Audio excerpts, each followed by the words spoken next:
There are stories of beings who do not breathe, yet remain alive, of flying discs that crashed into the desert in the middle of a summer storm, only to be buried beneath a lie that has lasted more than half a century. You may have heard the name Roswell.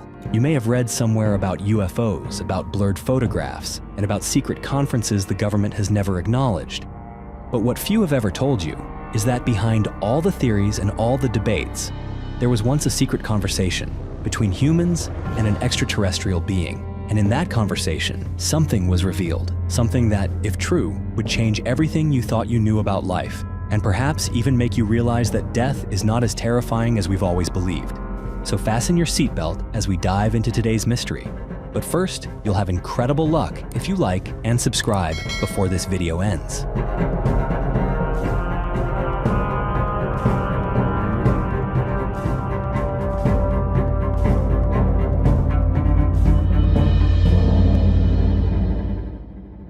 Within the European circles of research into UFOs and extraterrestrial life, there is one name that nearly everyone knows: Maximilien de Lafayette. For more than half a century, this man has published hundreds of books, covering a wide range of subjects, from cinema and music to quantum physics and artificial intelligence. But what stands out most are his writings on extraterrestrials and the hidden connections they are believed to have with Earth. He asserted that the objects humanity refers to as flying saucers were, in fact, not vehicles of transport at all, but multi-dimensional time machines capable of moving not only through physical space but across timelines themselves. And the beings commonly known as the small grays, with their pale skin, emotionless black eyes, and lack of facial expression, were not living organisms, but artificial biological entities designed to carry out missions in the harsh conditions of outer space. How could he possibly know all of this? To find the answer, we have to go back to the year 1947, to the moment of the Roswell incident, where he was one of the scientists granted direct contact with the extraterrestrial being. In the summer of 1947, as the United States was still recovering from the aftermath of World War II, a violent thunderstorm swept across the White Sands Missile Range in New Mexico. This area had long served as the strategic hub for the U.S. military's missile development, where hundreds of captured German V-2 rockets had been received and modified after the war. But in the midst of the storm, something unusual happened. At 9 p.m. on July 4th, a radar operator at White Sands Base recorded a bright object moving at an abnormally high speed. Just minutes later, a similar signal was detected at Roswell Airfield, a site that would later become the center of one of the most controversial incidents of the century. Given the rising tensions between the United States and the Soviet Union at the time, any anomaly in the skies was treated as a potential threat. A rapid response team was immediately deployed. F-80 Shooting Star jets were launched, heading toward the unknown coordinates to intercept the unidentified flying object. But what happened next left even the most experienced pilots questioning their own senses. According to reports, the object disappeared, only to reappear moments later, this time dozens of kilometers away. It made no sound, left no vapor trail, and seemed to defy every known law of physics. The F-80's maximum speed was 933 kilometers per hour, yet the pilots confirmed that the object they were chasing far surpassed anything human technology was capable of at that time. A few days later, in the early morning of July 7th, a rancher named Mac Brazel, living on the outskirts of Roswell, discovered a scattering of strange debris across his grazing land. He described the material as incredibly thin, almost weightless, and yet impossible to cut or burn. Most astonishingly, when bent or deformed, it would return to its original shape, something that science would only begin to conceptualize decades later under the name shape memory metal. News of the wreckage quickly reached Roswell Airfield. On July 8th, the military issued a stunning press release. The United States Army has recovered a flying disc that crashed near Roswell. The announcement sent shockwaves across the country. Local newspapers printed the headline in bold. People talked of little else. Researchers and skeptics alike were left speechless. But just 6 hours later, the U.S. military abruptly convened an emergency press conference and issued a retraction. It was not a flying disc, but merely a weather balloon. And then, like a heavy velvet curtain slowly descending over a stage, the story went silent. The newspapers stopped reporting. Radio broadcasts were edited. Those involved became strangely quiet. Yet there were some who would not so easily accept that silence. In 1978, a physicist and aerospace expert named Robert Wood quietly began reopening the Roswell case. Robert was no stranger to the world of defense technology. He had worked for Douglas Aircraft and later McDonnell Douglas, one of America's largest military contractors, known for developing legendary fighter jets like the F-15 Eagle. What few people knew, however, was that in 1968, this very company had secretly funded a $500,000 research project focused on unexplained aerial phenomena, with the Roswell incident at the heart of it. And the man chosen to lead the investigation was none other than Robert Wood. But Robert knew he couldn't pursue the investigation alone. He brought on a young and passionate physicist to join him, Stanton Terry Friedman. And it was Stanton Friedman who would later dedicate his entire life to uncovering the truth behind Roswell. In June of 1978, during a small conference in the suburbs, Friedman met Major Jesse Marcel, a former intelligence officer with the United States Air Force, and the very first person to reach the crash site of the unknown object in Roswell in 1947. Jesse Marcel stated plainly, "What I recovered from the site could not have been a weather balloon. It was something that had never existed on Earth. To this day, I still don't know what it was." Alongside Marcel, another witness emerged, Colonel Thomas Dubose, who had been present at the now infamous press conference decades earlier. He admitted that the photo showing the so-called weather balloon had been staged. It was an order from above, and he had simply followed instructions. The deeper Stanton Friedman dug, the more pieces of the puzzle began to surface. He uncovered testimonies from numerous individuals who had lived in Roswell at the time of the incident. One of them was Glenn Dennis, who had worked at the local funeral home. He recalled that on July 8, 1947, the military had called requesting 3 small metal coffins. When he delivered them to the base, he saw military vehicles surrounding the area, and there was a palpable sense of secrecy in the air. A nurse he knew later confided in him that she had been assigned to assist in the examination of bodies that were not human. These beings emitted a strange odor, had thin, hairless skin, and glossy black eyes unlike anything she had ever seen on Earth. Friedman didn't stop at collecting witness accounts. He began mapping out locations, timelines, and the possible flight path of the object, cross-referencing all of it with declassified military documents released years later. And what he discovered gave even him chills. The object had not crashed in a single location. It may have broken apart mid-air, with a second impact site located just a few kilometers from where the initial debris had been found. When the U.S. military reached the crash site at Roswell, they did not find only scattered debris.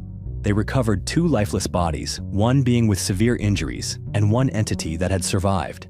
The surviving being was described as small in stature, with pale gray skin and deep, unblinking black eyes. It did not speak, barely moved, yet showed no signs of fear. And what astonished the military doctors the most was that this being had a detectable heartbeat. But it did not breathe, and it appeared to require no food or water to stay alive. An officer present at the Walker Air Force Base Hospital later recalled that they began to sense thoughts coming from the entity. Vague words, images, and emotions surfacing in their minds without any sound being exchanged. At first, it was dismissed as stress-induced hallucinations following such a traumatic event.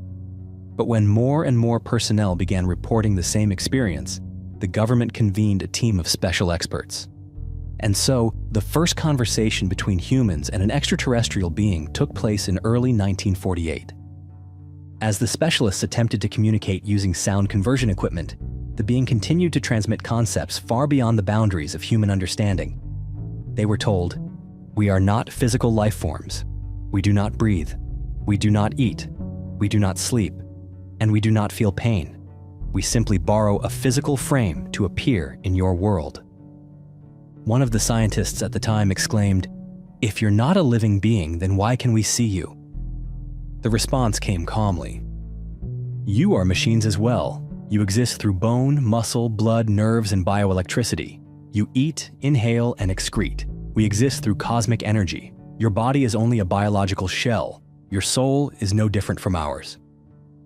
It is difficult to imagine seasoned scientists sitting silently in front of a small, fragile-looking being. only to be confronted with a truth they had never dared consider: that humankind might merely be a primitive version of a more advanced form of existence. And when asked whether it felt sadness over the loss of its own kind in the crash, the being replied only, "Death is a concept that does not exist." No one in that room remained emotionally intact. They were no longer simply standing before a different species. They were facing the greatest question humanity has ever asked: what are we? And if there is something beyond death, then where is it that we are truly headed? According to the confidential manuscripts revealed by Maximilien de Lafayette, the being from beyond the stars made one thing very clear: we did not just arrive on Earth. We have been here for a very long time, and we are not here to observe. You are not an experiment. We are here to help you pass through a critical stage in your evolution. According to them, the universe is home to countless forms of life, countless civilizations. But there are also souls that fail to adapt to the supreme spiritual laws of balance, compassion, and reverence for life. These souls instead choose to act from base instincts, waging war, creating division, abusing knowledge to dominate, and using technology not to heal, but to destroy. And for that reason, a decision was made at the highest levels of the universe.